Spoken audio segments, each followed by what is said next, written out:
Good morning, good evening, good afternoon, जो भी जब मुझे सुन रहा है उसके अकॉर्डिंग। आई होप कल मैंने फ़र्स्ट वीडियो अपलोड किया, फ़र्स्ट इन द सेंस बहुत टाइम बाद एएमए का फ़र्स्ट वीडियो अपलोड किया है आपके लिए, and I hope that will be beneficial for you, जिसमें मैं डायरेक्टली पूरा पूरा क्वेश्चन नहीं पढ़ रहे हैं हम बहुत ज़्यादा, क्योंकि टाइम ऑलरेडी हमारे पास कम है।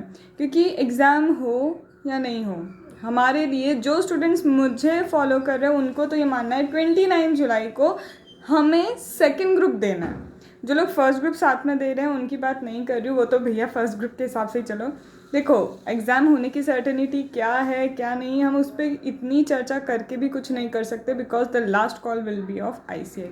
हम सिर्फ क्या कर सकते हैं, हम ये कर सकते हैं कि ये जो सिचुएशन है उसमें हम बेस्ट निकाल सकते हैं, बेस्ट आउटकम दे सकते हैं अपना।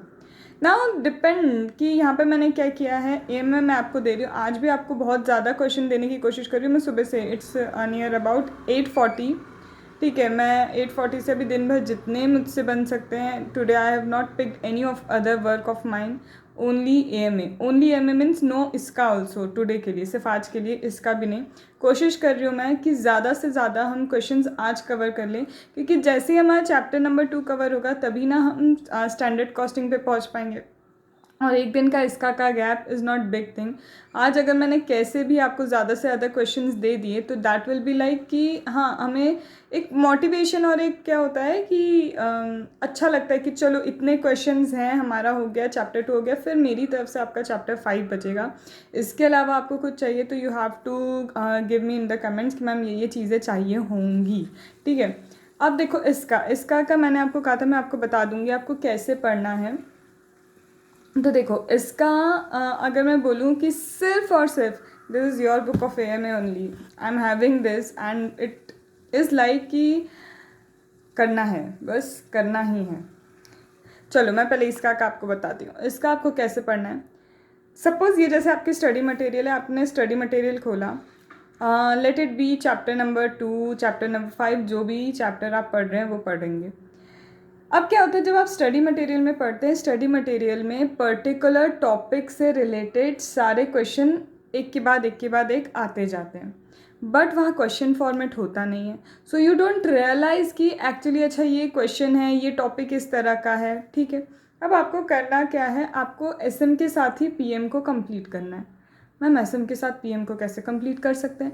एसएम के साथ आपको पीएम को कैसे कंप्लीट करना है, एसएम आपने खोली, सपोज कीजिए चैप्टर नंबर 2 है, चैप्टर नंबर 2 में आता है MIS, DSS, EIS, राइट। तो यहाँ पे हमने MIS देखा, we have seen MIS in study material. Now सबसे पहले क्या करो, open up with what, open up PM. PM में आप ये देखो कि MIS, it will take half an hour, it will definitely take your half an hour, but it will help you a lot, क्योंकि आप SM एंड PM साथ में cover up कर पाएंगे। आप पीएम में देख लो कि किस टॉपिक से रिलेटेड कौन सा क्वेश्चन है। क्वेश्चन 1 आप आगे टॉपिक लिख लो, एक लिस्टिंग कर लो, छोटा सा इंडेक्स बना लो। क्वेश्चन 1 पीएम का सपोज करिए TPS से रिलेटेड है, लिख दिया TPS। क्वेश्चन 2 लॉ के जो ऑब्जेक्टिव्स वगैरह हैं करके ऐसा कुछ क्वेश्चन है, उससे रिलेटेड है। मतलब ऐसे आपने MIS ये वो जितने भी क्वेश्चन है, आई थिंक 29 क्वेश्चन है क्वेश्चन नंबर चैप्टर नंबर 2 में, आपने बस टॉपिक वाइज लिख लिया। अब TPS है, TPS के 4 क्वेश्चन है, अगर तो क्या आप अलग अलग लिखोगे? नहीं, TPS टॉपिक लगा है ना, वहीं पे क्वेश्चन 1, क्वेश्चन 5, क्वेश्चन 8, क्वेश्चन 10 ये TPS के हैं। अब इससे होने क्या वाला है ये बात समझना। अब हम SM पढ़ना स्टार्ट कर रहे हैं। SM का फर्स्ट टॉपिक आया TPS। अब आप इसमें पहले तो मगअप कर रहे हो, TPS ये, TPS ये वो, नहीं नहीं नहीं, थोड़ा सा थाम बा। यहाँ पे आपको क्या करना है, ये TPS के आपने क्वेश्चन सॉर्ट आउट किए हैं, PM में कितने हैं। सिर्फ आप सॉल्व वाले ही नहीं करना, आपको पता है आगे एक्सरसाइज में भी कुछ क्वेश्चंस दिए हुए रहते हैं PM में कि वो कुछ आपको अपने आप ही लिखने होते हैं। वो भी आप क्या कर लिए, आपने जो इंडेक्स बनाया उसमें लिख लिए कि हाँ ये TPS से रिलेटेड क्वेश्चंस हैं। अब जब SM पढ़ रहे हैं तो TPS के वो 4 क्वेश्चंस जो हमारे PM में हैं, आप SM में टिक कर लो कि ये क्वेश्चंस हैं। अब क्या होगा, स्टडी मटेरियल के एक्स्ट्रा क्वेश्चंस कुछ आपको मिलेंगे, वो तो आपने कर ही लिए, वो तो आप स्टडी मटेरियल में कर रहे हो। लेकिन जो PM में है उसको क्या हो जाएगा, यहीं स्टडी मटेरियल के साथ बहुत अच्छे से लर्न कर लो। यू कैन ओपन PM यहाँ पे लर्न कर रहे हो, आप इधर टिक कर दो स्टडी मटेरियल में, क्योंकि कॉपी पेस्ट ही होता है। बस वो क्वेश्चन फॉर्मेट में और ये क्वेश्चन फॉर्मेट में नहीं है। अब इससे क्या होगा, देखो एक टाइम के बाद क्या होगा, स्टडी मटेरियल तो कवर हुई और साथ ही साथ पीएम भी कवर हो गई। जबकि बच्चों गलती आप लोग क्या करते हो, आप स्टडी मटेरियल पहले करते हो फिर पीएम के क्वेश्चंस करते हो। क्यों करना ऐसा, जब एक साथ में ही वो चीज़ कंपाइल होके ख़त्म हो सकती तो क्यों ना करें। तो फर्स्ट थिंग हम स्टडी मटेरियल के साथ ही क्या करेंगे, पीएम को कंप्लीट करेंगे। This is my first tip for you while doing इसका। सेकेंड इज इसका is not about mugging up, पूरा मगिंग अप नहीं है।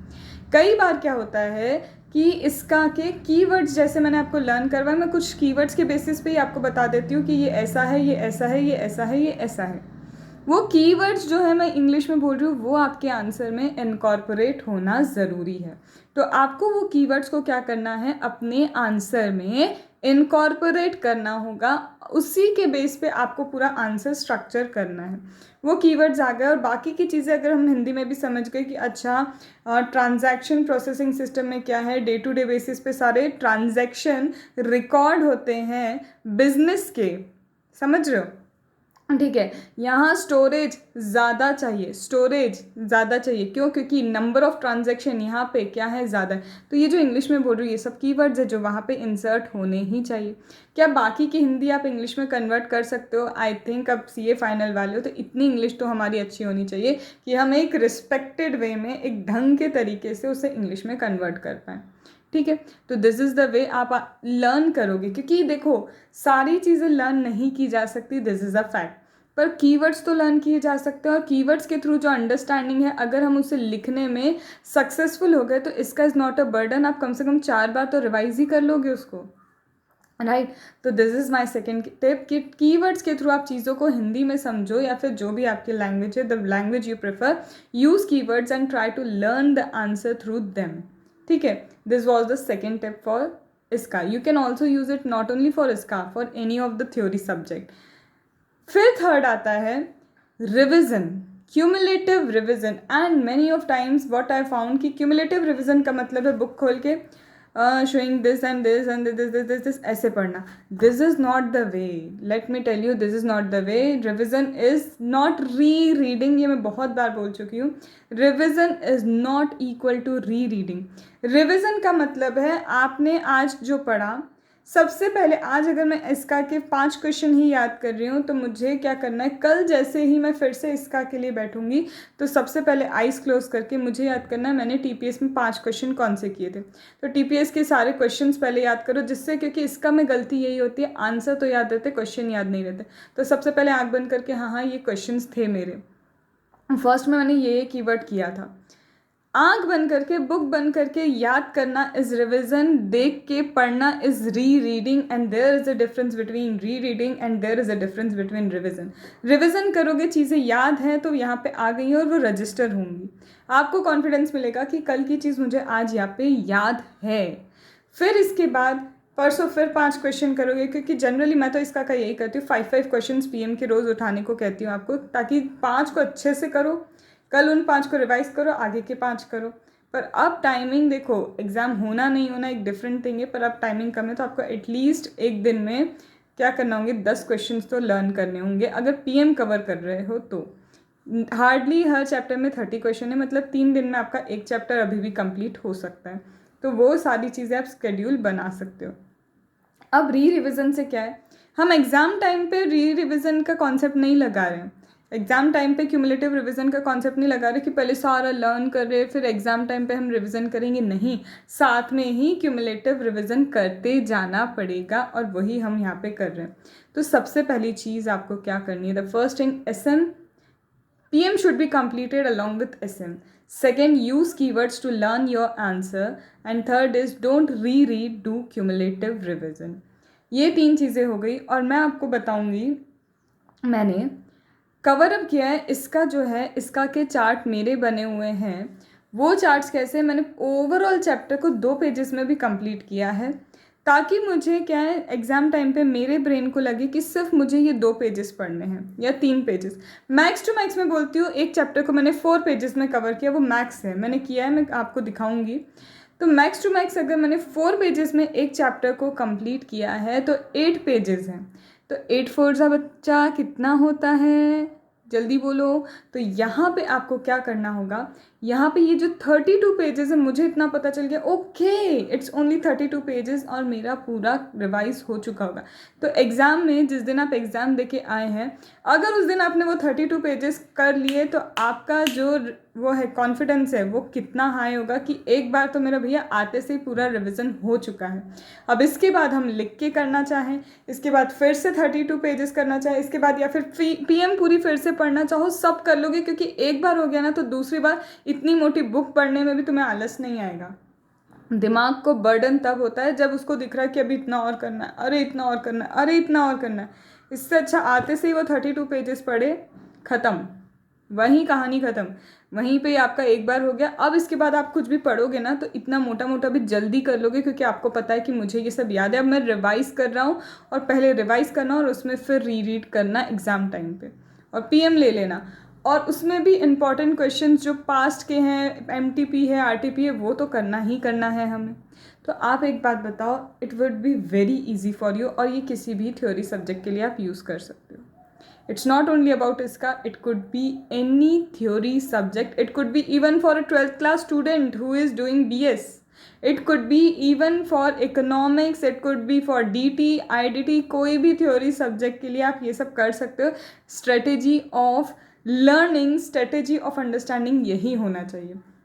फिर एक चीज़, कुछ कुछ टॉपिक ऐसे होते हैं इसका कि जो बिल्कुल ऐसा लगता है सर के ऊपर निकल रहे, तो यू हैव गूगल करो ना, उसमें लिख दो कि ये चीज़ें मुझे समझ नहीं आ रही है, तो आपने वो लिख दिया, वो पूरा डिस्क्रिप्शन दे देगा, शॉर्ट वे में आपको डिस्क्रिप्शन मिल जाएगा। यूट्यूब पे छोटे छोटे वीडियोस इन टॉपिक्स के लिए भी होते हैं। आप किसी फैकल्टी को पूरा पूरा मत देखो, मत सुनो, मैं तो यही कहूँगी। आपने छोटा सा उसका समझ लिया कि मुझे समझना है, सपोज़ कीजिए टोपोलॉजी, वो हमारा नहीं है बट ऑब्वियस, लेकिन हम IPCC में टोपोलॉजी समझनी है, स्टार टोपोलॉजी क्या है, ये सारी चीज़ें हमें नहीं समझ में आ रही। जस्ट सबसे छोटा 3 मिनट का 4 मिनट का कोई वीडियो देखो जिसमें उसने पूरा टोपोलॉजी समझा के रखा, आइडिया लग गया कि अच्छा ये होता है, तो फिर उसके बाद देखना लर्निंग तुम्हारी कहीं और पहुंचेगी। इसका वुड बी मतलब एग्जेम्पशन के लिए आप ले पाओगे, या फिर IT इधर बोले तो आप एग्जेम्पशन के लिए आप सोच पाओगे, समझ रहे हो आप।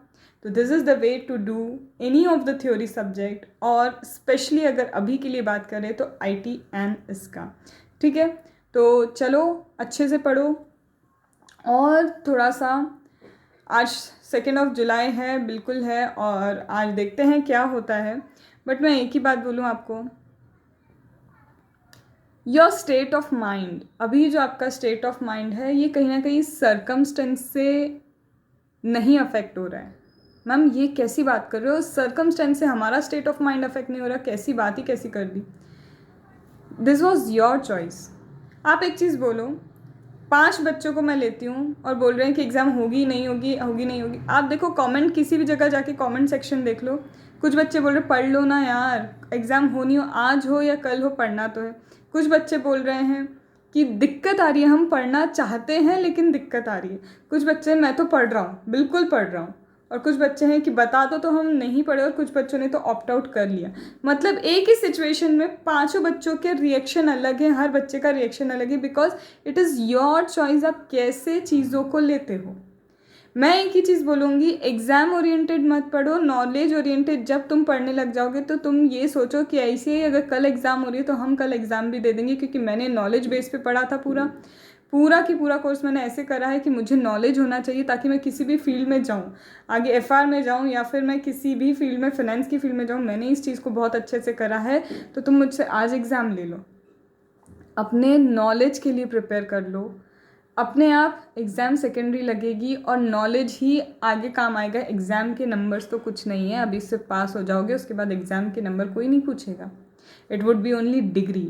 तो डिग्री के साथ नॉलेज चाहिए, डिग्री के साथ नंबर्स नहीं चाहिए। AIR वाला भी I know a case where he was AIR 1, 21 lakh का पैकेज था, नीचे आया है, ठीक है। क्यों? क्योंकि आप रटंत विद्या पे थे। Knowledge is power, you have to accept this thing and you have to keep in mind कि डिग्री आ जाएगी, डिग्री आने से नॉलेज नहीं आने वाला, बट नॉलेज से बहुत सारी अपॉर्चुनिटीज़ ओपन अप होने वाली है।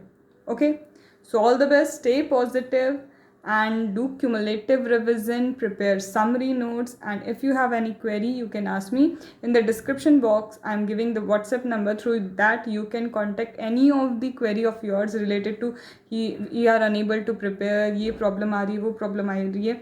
I will guide as much as possible from my end, giving you the practical suggestion, practical solution for any of your queries, any of your problem. Okay चलो मिलते हैं. And AMA आज बहुत सारा AMA, ठीक है. चलो बाय बाय.